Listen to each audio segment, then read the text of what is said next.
En ik reken erop dat we jullie allemaal donderdag zien en verder blijven vechten voor het voortbestaan van Max. Dank u.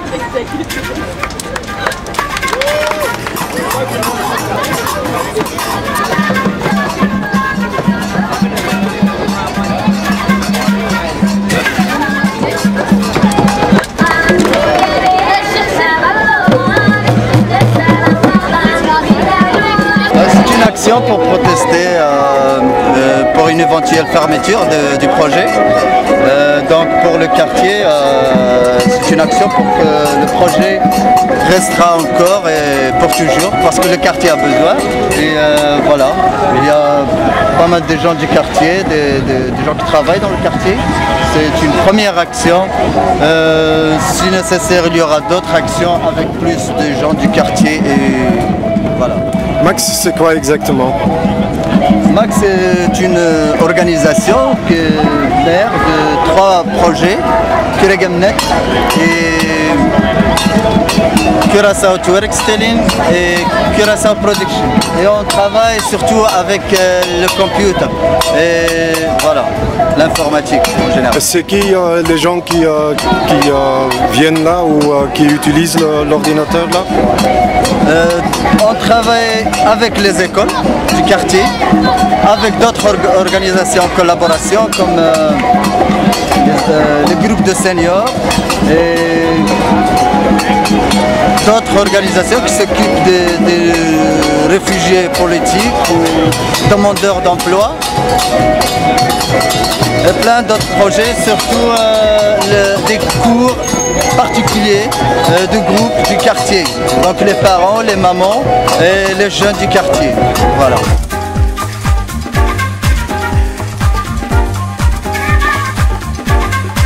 Pourquoi est-ce qu'ils ont décidé de ne plus subventionner le projet? Cette question, il faut la poser à eux parce qu'on entend que le quartier n'a pas besoin de l'informatique ou des ordinateurs, mais plutôt de formation et des projets qui s'occupent de tout ce qui est bâtiment, Oreca.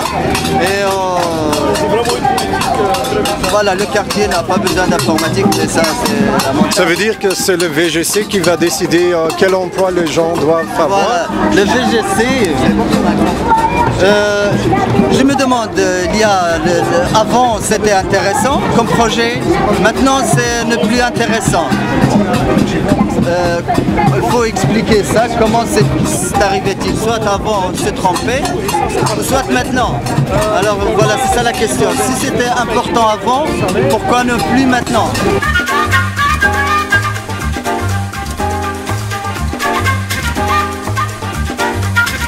Die gaat over het feit, het VGC-beleid rond de stedenfonds. Het stedenfonds dat door de 100 VZW's in Brussel dus financiert, voor projecten te financieren die opstarten. En hier staan we dus bij de mensen van Max, die een paar dagen geleden te horen gekregen hebben dat hun project dus sekweg opgedoekt wordt, niet langer subsidies krijgen. Het grote probleem is, we hebben al een paar vergaderingen gehad met het VGC om uitleg daarover te krijgen. We hebben daar vragen rondgesteld, die krijgen we niet. Nu horen de mensen één voor één worden ze op het VGC geroepen om te horen of hun projecten al of niet verder blijven bestaan. Hier is er eentje die zomaar opgedoekt wordt, terwijl dat we hier kunnen zien werken 30 mensen, 1200 mensen die ze bereiken en wordt zomaar opgedoekt zonder iets. Ja, dat kunnen we gewoonweg niet accepteren, daar gaat het om. Willem, jij werkt voor CAW Archipel, je bent daar verantwoordelijk voor Northside. Ja. Kun je kort uitleggen wat Northside is? Ja, we willen eigenlijk ICT, dus al wat informatica is, toegankelijk maken voor die mensen die er normaal veel moeilijker toegang toe hebben.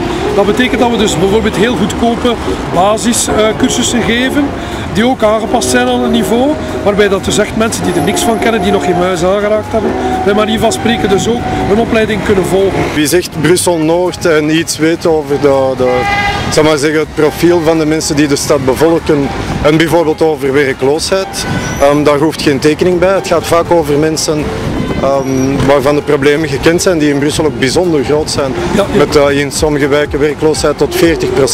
Ja. Me lijkt een basiskennis rond computers en ICT een absolute must om toegang te krijgen op de arbeidsmarkt. Ja. Het is ook maar je ziet het ook bij het ontstaan. Hè. Het computeratelier is eigenlijk ontstaan uit een jobtraject. Dus die mensen probeerden uit de Noordwijk dus te begeleiden en te helpen zoeken naar werk. Waarbij inderdaad de vaststelling komt, een heel groot aantal kent niks af van ICT. En in steeds meer beroepen heb je echt een basiskennis nodig om te kunnen omgaan daarmee. En dus in die zin is dat computeratelier eigenlijk ontstaan. Dus het vindt inderdaad ook zijn ontstaan op basis van die problematiek.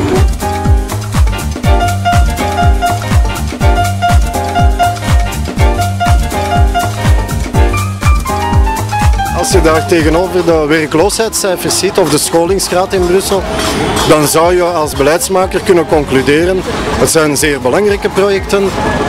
Absoluut. Elke vorm van kennis over computers, internet en alle toepassingen daarvan lijken vandaag voor de arbeidsmarkt onmisbaar. Maar dat is ook zo. Hè. Ik denk dat je ook vandaag in een maatschappij leeft waarin dat de computer eigenlijk niet meer weg te denken is.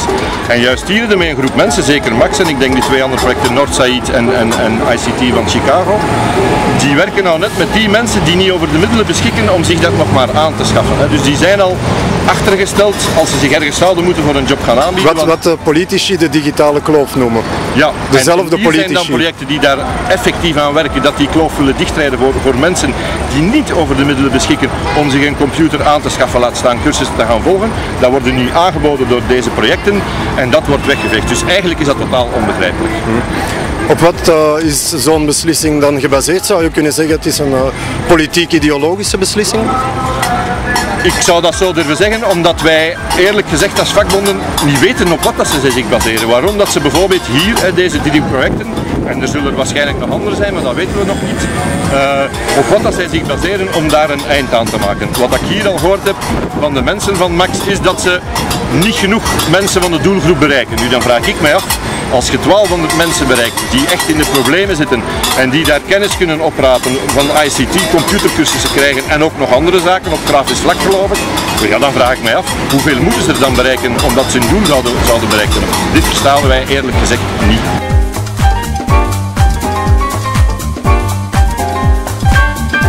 Ja, nu de VGC beslist om de financiering daarvan stop te zetten, op basis van welke argumentatie doet men dat?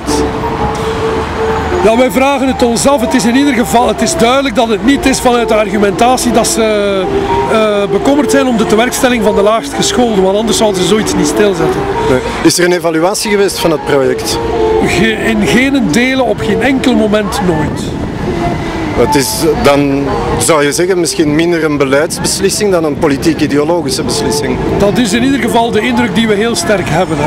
Ja. Dus als je ziet dat daar men is nooit komen kijken of niks, nee, er is nooit gevraagd naar wat dat wij doen, bij wie, met welke bevolkingsgroepen gewerkt wordt. Nee.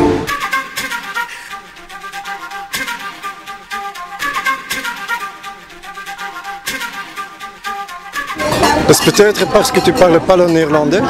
Ja, dan misschien zo, want we hebben alle hier met die projecten ook Nederlands geleerd. En nu kan je Nederlands praten in de buurt. Dat was onmogelijk 5 of 10, ongeveer 8 jaar geleden. Dat was onmogelijk. Nu je kan met kinderen of vrouwen in Nederlands praten. En ik vind van mij ook dat nu ik kan Nederlands praten, dat is ongelooflijk.